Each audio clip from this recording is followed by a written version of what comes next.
You know, the slippery slope of just relying on emotions is as problematic as putting feelings before fact or ignoring fact altogether. We previously talked about feelings from the standpoint of statements made in the wisdom book of the Hebrews, the Old Testament book of Proverbs. And talking about emotions, and there's a connection in a lot of ways perhaps between feeling and emotion. You would almost replace one term with another in context. And yet emotion kind of has a little bit more intensity to it, perhaps. But I want to talk about some more verses out of Proverbs that deal with the response purely from emotions and the problems that can cause.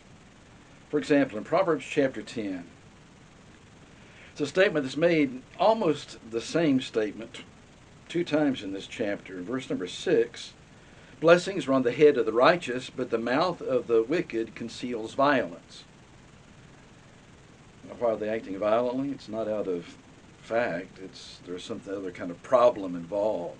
A few verses later, verse 11, the mouth of the righteous is a fountain of life, but the mouth of the wicked conceals violence. That last half of that verse is the same. Why is that the case? Between both of these, verse number 8 says this, the wise of heart will receive commandments, but a babbling fool will come to ruin. Not interested in what the facts may be, concerned only with the emotions that are fed by a feeling that's inconsistent in so many ways. Then in verse 14, the wise lay up knowledge, but the mouth of a fool brings ruin near. The statement is made in verse 32, the last verse of chapter 10, the lips of the righteous know what is acceptable, but the mouth of the wicked, what is perverse. Fact, don't confuse me with fact. This is the way I feel, that I am going to allow that feeling to vent in a negative way in the emotions that I have, the outburst of violence that actually results from that. Let's go from chapter 10 over to chapter 15. Chapter 15 and verse number 18, a hot-tempered man stirs up strife, but he who is slow to anger quiets contention. In chapter 17, beginning in verse 22, a joyful heart is good medicine, but a crushed spirit dries up the bones. The wicked accepts a bribe in secret to pervert the ways of justice. The discerning sets his face toward wisdom, but the eyes of a fool are on the ends of the earth. Last two verses of that chapter, verse 27 to 28. Whoever restrains his words has knowledge. He who has a cool spirit is a man of understanding. Emotion does not sway that argumentation or that point of view. Verse 28, even a fool who keeps silent is considered wise. When he closes his lips, he's deemed intelligent. I think it was Abraham Lincoln who is given credit for the phrase, it's better to be thought of as a fool than to open one's mouth and remove all doubt. There are a lot of people in our culture that have removed doubt once and for all. Let's go from chapter 17 all the way over towards the end of Proverbs, all the way to chapter 28, verse number 6. Better is a poor man who walks in his integrity than a rich man who is crooked in his ways.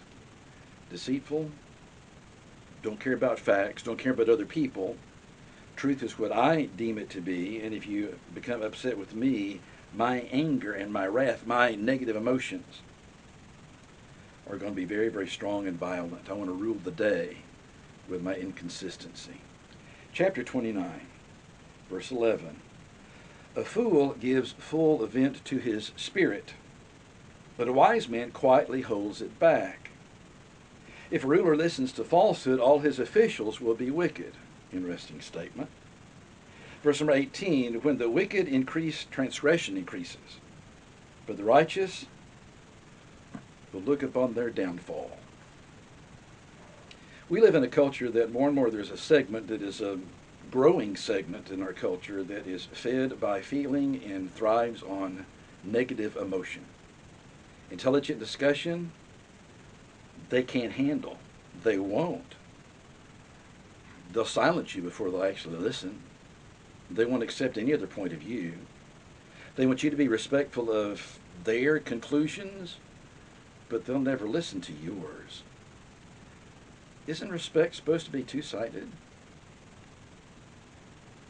Emotional inconsistency, emotional irrationality is something that seems to rule the day in so many ways. Pray for our nation. Pray for the world.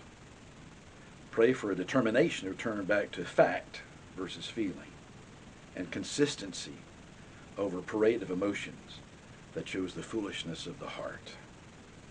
Please stay safe. We'll talk again soon.